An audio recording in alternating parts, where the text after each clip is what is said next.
Sometimes all it takes is a single shootout in the middle of the Arizona desert to trigger a massive international incident. One that leads to presidential threats and, believe it or not, the deployment of U.S. Navy SEALs onto Mexican soil. So how in the world did we get here so fast? Let's unpack the chain of events. Yeah, that's the sound of the U.S.-Mexico border hitting a brand new boiling point. For years, violence has been a grim constant, but what's been happening lately? It suggests the rules of the game are changing, and they're changing fast. It all kicked off with one single, dramatic confrontation in Arizona. So what was the spark that lit this fire? Well, it all goes back to one violent encounter that set off a crazy chain reaction of events. It all started out looking like a pretty routine stop near Arivaca, Arizona. Border Patrol agents spotted a vehicle they thought was involved in human smuggling. But when they tried to pull it over, the driver took off into the desert. What happened next, though, was anything but routine. The suspect started shooting, not just at the agent chasing him on the ground, but at a CBP helicopter that was providing air support. I mean, this wasn't just resisting arrest. This was a full-blown assault on federal authorities.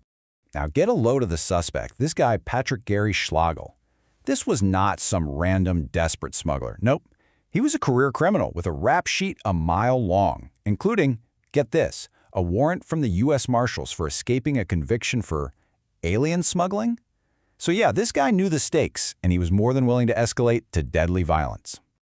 The local sheriff's response was, as you'd expect, swift and strong. He made it crystal clear this level of aggression was a red line. But what authorities were quickly starting to figure out was that this wasn't just an isolated incident. It was actually a symptom of a much bigger and way more coordinated threat. Because here's the thing, and this is where it gets really wild. Intelligence agencies had already seen this coming. That attack in Arizona, it was basically the violent confirmation of a chilling warning they'd been tracking for days.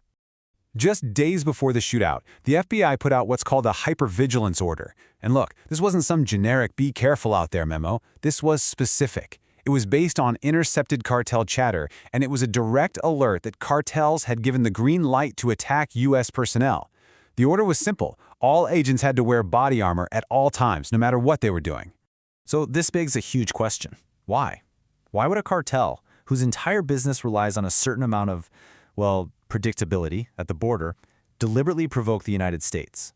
The answer, at least according to intelligence analysts, is all tangled up in a brutal internal war between Mexico's two most powerful criminal empires. It seems completely counterintuitive, right? I mean, actively trying to anger a superpower is usually a terrible business move. But in the twisted world of cartel strategy, sometimes the most destructive move is also the most calculated one. Okay, so here's the alleged 40 chess move. The CJNG cartel reportedly ordered its people to attack U.S. agents. But here's the crucial twist. They were ordered to carry out these attacks in territory controlled by their main rival, the Sinaloa cartel. The goal was as cynical as it gets: trigger a massive U.S. and Mexican government crackdown, not on them, but on their competition. They were literally trying to use the U.S. military as a weapon in their own private war. And the analysis from our source material really confirms this.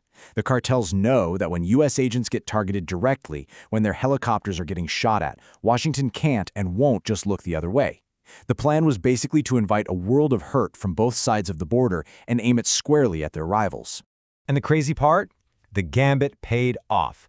These attacks provoked the exact reaction the CJNG cartel was banking on, a series of fast, powerful responses from Washington that just ratcheted up the tension like crazy.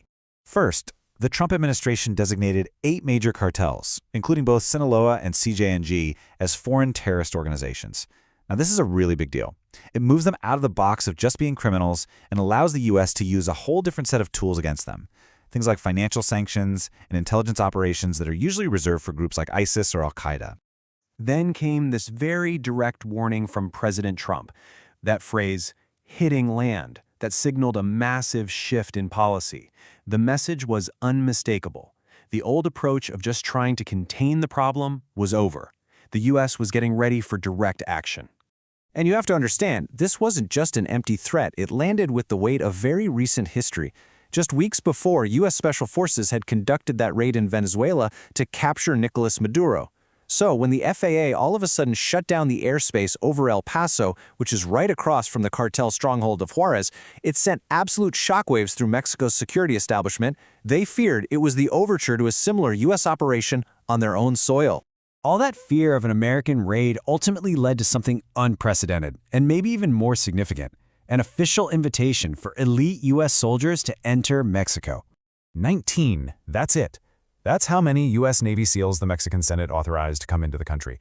It might sound like a tiny number, but this isn't about overwhelming force. This is about surgical precision. We're talking about Tier 1 special operators, some of the most elite soldiers on the entire planet. Now, officially, their mission is all about joint training exercises with Mexico's naval forces. But given the timing, coming just days after the attacks and Washington's threats, the unofficial message is impossible to ignore. This is the U.S. placing its most lethal assets inside Mexico. It's a clear, unmistakable show of force. Mexico's president, Claudia Sheinbaum, has been walking a very careful line, framing this whole thing as a partnership, not an intervention. She stressed that Mexican sovereignty is not at risk. It's a tricky political tightrope walk, right? You're trying to project cooperation with the U.S. while also calming down your own public, which is historically very sensitive to any hint of an American military presence. And this brings us to the crucial question that's just hanging over this whole situation. With Navy SEALs now on the ground, getting familiar with the terrain, building contacts with local forces, well, that line between a training mission and a live operation can get very, very blurry, very fast. Mexico is calling it training, the U.S. is calling it cooperation, but the real question is, what happens when the training is over?